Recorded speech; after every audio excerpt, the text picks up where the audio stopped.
Welcome back to the Deep Dive. We're all about cutting through the noise, giving you what you need, structured, synthesized, and Mhm. today uh, we've got a really clear mission to understand a technique that can seriously fast-track your journey to speaking English fluently. Naturally, too. And confidently. That's the big one for many learners. Exactly. Confidently. We're diving deep into this method called shadowing. Yeah, and it's probably the single most recommended technique you'll find in modern language acquisition research, especially for getting over that hesitation. That stuttering point where you know the word but. Right, that gap. The source material we looked at is pretty direct. If you want to sound less like you're translating in your head and more like you're just talking, Yeah. you really need to get the hang of this. Okay, let's unpack that. Because when people hear language learning technique, they usually think, flashcards, grammar drills. Right, the usual stuff. Shadowing feels different. More physical, more active. Can you give us the sort of quick definition? Absolutely. The definition itself is simple. It's the doing it that's key. So shadowing is basically listening to a native speaker, could be a podcast clip, news, YouTube, whatever, Okay. and repeating what they say as they say it simultaneously. You're not waiting for them to finish. Okay. So that's the crucial difference. It's not listen, pause, repeat. No. It's listen and repeat, like right on their heels. Almost like an echo. But you said focusing on other things, too. Exactly. Like in an echo, but with feeling. You're trying to mimic their emotion, their rhythm, the stress, the pauses, the whole musicality of it. The music, yeah. That's why the research calls it language karaoke. Right. Mhm. But just for speaking. Pretty much. It zeroes in on articulation and prosody. That's the rhythm and intonation part. For that moment, you care more about how it sounds than what it means. You're a mimic. You are. You're training your mouth, literally, the physical movements, to keep up with the native sound. Okay, I want to dig into that real-time aspect. Why is forcing yourself to speak right then so much better than the, standard listen, pause, repeat? Well, it's fascinating, actually. It's about the cognitive load. When you listen, then pause, then repeat, your brain has a little window. A window to do what? To check back with your native language. You might mentally translate, analyze the grammar, then produce the sound.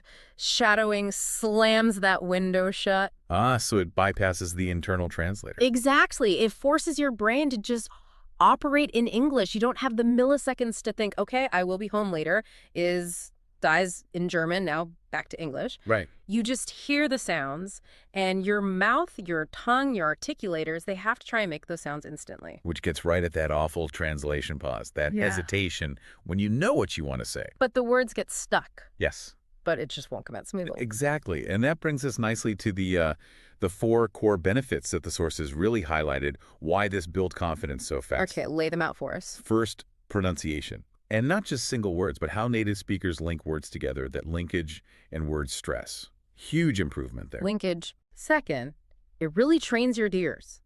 Deep listening. You start noticing the nuances, the pauses, the pitch changes, how they reduce small words. Hold on. Before number 3, that active listening part. I'm thinking about learners struggling with hearing say, I would have gone versus I would gone. Yes. Perfect example. Does shadowing help with that, catching those little contractions? Absolutely, because when you force yourself to physically say, I would gone at speed, your ear learns to expect it. You stop trying to hear every single word spelled out. You hear chunks of sound instead. Just like a native speaker does. It's a big mental shift. Okay, that makes sense. So pronunciation, deep listening. What were the other 2? Third, as we touched on, it helps you bypass translation. You start processing and speaking directly in English. And fourth, the big one, real speaking confidence. Why this method specifically for confidence? Why not just, say, finding a language exchange partner? Because confidence doesn't come from knowing about the language. It comes from physically doing it successfully. Shadowing gives you hundreds of tiny successes, hundreds of repetitions of native-like speech patterns every single day. You stop wondering, can I say this right? And start feeling. I am making these sounds. You're actively doing English, not just studying it passively. That constant application builds confidence that sticks. That makes total sense. Okay, the sources were clear. Techniques powerful, but you need a plan. Definitely. Let's give everyone listening that walkthrough. What are the actual practical steps to start shadowing, like today? Right. Let's break down the 4 steps from the material. They're crucial. Step 1, choosing the right audio. I imagine this is where people can go wrong. Pick something too long, too hard. Exactly. It has to be manageable. 3 minutes long. That's it. 1 to 3 minutes. Okay. Ensures you can actually repeat it enough times without getting overwhelmed. Think short news bits, a segment from a YouTube video you like, maybe a clip from a podcast like this one even. And the criteria. 2 things. Speaker needs to be clear. And, really important, the topic has to be interesting to you. Motivation. Totally. If you find it boring, repeating it over and over is just torture. You won't stick with it. Good point. Okay, got my perfect 90-second clip on, I don't know, cooking. Step 2, still just listening. Correct. Step 2 is deep listening again, but with a purpose. No speaking yet. This is like your diagnostic phase. Okay. Listen for the sound, not just the meaning. Focus on their breathing, their emotion, where the pitch goes up and down. Where do they speed up? You're training your ear to catch details you probably missed before. Okay, ears primed. I know the music. Now the hard part. Step 3, the actual shadowing, speaking at the same time. Yeah. My worry here as a learner would be, won't I just be reinforcing my own bad habits, only faster? How do I make sure I'm actually matching them? That's a really common and valid concern, and it gets to the heart of why it feels challenging at first.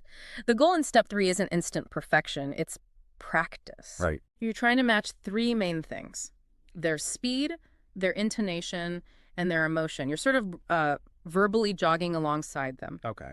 If you slip back into your old pronunciation, having their correct sound right there in your ear acts as an immediate tiny correction. It's the repetition, day after day, that forces the change. You're physically nudging your mouth towards their pattern. And step 4 must be about making that less overwhelming, because shadowing a whole 2-minute clip perfectly sounds hard. It is. Even 2 minutes is way too long to nail perfectly in one go. So step 4 is crucial. Break it down. Into smaller bits. Yeah, small, digestible chunks. The sources recommend about 10 or 15 seconds. Okay, that feels doable. So you play 10 seconds, pause, then you shadow just that 10-second chunk maybe 4 or 5 times until it starts to feel almost automatic coming out of your mouth. This is that muscle memory idea, isn't it? Can you connect that? What should that feel like? Exactly. Language muscle memory means training your tongue, lips, jaw, all the articulators to hit the right spots for sounds and sequences without you consciously thinking about every single movement. Right. Repeating those short chunks builds that physical pathway. You're basically moving the task from the slow analytical part of your brain to the fast automatic motor part. Effortless speech. Eventually. That structure is super helpful. But, okay, we need to talk about checking your work. How do you actually know if you're improving? Self-correction seems like the really tricky part. It absolutely is. And it's probably the step most people skip, honestly. Because how do you know if you're matching them accurately? You can't always trust your own ear while you're speaking. Our brains trick us. They do. Your brain often hears what it expects to hear or what it thinks it produced. So what's the pro tip? How do we get around that? The pro tip is non-negotiable, really. Record yourself. Okay. I know. But you have to record yourself shadowing, maybe just a small section, and then immediately listen back and compare it side by side with the original native audio. And listen for the differences. Specifically, listen for where your linkage isn't quite right or where your word stress is off. This gives you that real, objective feedback your own ear might miss. Okay, that sounds uncomfortable. Most people hate hearing their voice, let alone picking apart mistakes. How do you push past that? You acknowledge it's uncomfortable, but frame it differently. It's not about judgment, it's about data collection. Data collection, I like that. Think of it like debugging code. You need to find the errors to fix them. The discomfort is temporary, but the learning it provides speeds things up dramatically. Lean into it. Okay, high-fidelity debugging for pronunciation. Got it. Now, there was also a bonus tip about adding emotion. Why is that so important? Why not just focus on getting the sounds right, even if it's a bit robotic? Because real language isn't robotic. Naturalness comes from expressiveness. When you shatter this emotion, when you try to act it out a bit, you're doing a couple of things. First, you're engaging more of your brain and body, which actually helps memory. Second, the sources suggest things like, actually smiling while you speak or slightly exaggerating the tone you hear. Smiling. How does smiling help pronunciation? It physically changes the shape of your mouth and your vocal tract just slightly. It often brightens the sound, makes it clearer, more forward, which can make you sound more natural in English. Interesting. Plus, it helps you sound less monotonous and, frankly, more confident. Because real confidence usually comes with a bit of life in the voice. Fantastic. Okay, concept check, steps check, Pro tips, check. Let's nail down the final piece. The daily plan. Needs to be quick, easy to stick to. Absolutely. So we've synthesized this into a really tight 10-minute daily routine, maximum impact, minimum time. If you commit to this, seriously, just 10 minutes a day, you will see changes, maybe even in just a few weeks. But consistency is key. Oh, absolutely. Every day. Okay, break down the perfect 10 minutes. It's a simple 3-5-2 structure. 3, 5, 2, go. Okay.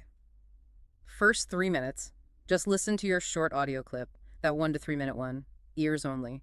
Focus on the sounds, the rhythm, the music of it. Got it. 3 minutes listening. Next 5 minutes. Shadow it out loud. Play the clip and speak along. You'll probably get through it maybe 2 or 3 times in 5 minutes, maybe breaking it into chunks.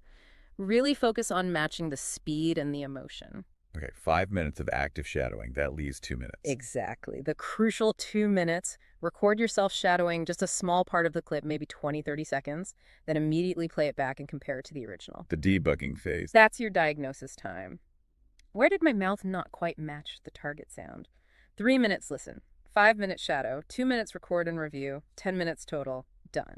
That is incredibly efficient. It's all action, very little wasted time. It prioritizes doing over just studying. You're training your mouth and ear constantly. You're essentially building that bridge between knowing the language in your head and actually using it smoothly. Yes. Remember, speaking is a physical skill, like learning guitar or tennis. You improve through deliberate, focused, repeated practice.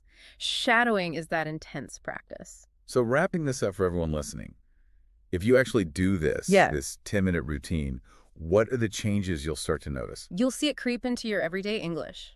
Little by little, you'll notice 3 things. 1, you're speaking more clearly. Those tricky sounds get easier. Okay. 2, you're thinking faster in English. That lag, that hesitation, it starts to shrink dramatically. Nice. And 3, crucially, you just feel more confident when you speak. It feels less like a struggle and more natural, more effortless. So confidence isn't some magic thing you wait for. Not at all. It's the result of actually doing it successfully, over and over. It comes from using the English you do have consistently and out loud. We've hopefully shown you how to bridge that gap today, the gap between understanding and actually speaking. It really does come down to taking action. So the final thought really is, don't just study English. Yes. Speak it, shadow it, live it. The sources are unanimous on this. The more you speak, the better you get. Start with that 10 minutes today. Pick an audio clip you actually like and just start running alongside that native speaker's voice. You'll be surprised how quickly you feel a difference. We'll catch you on the next deep dive.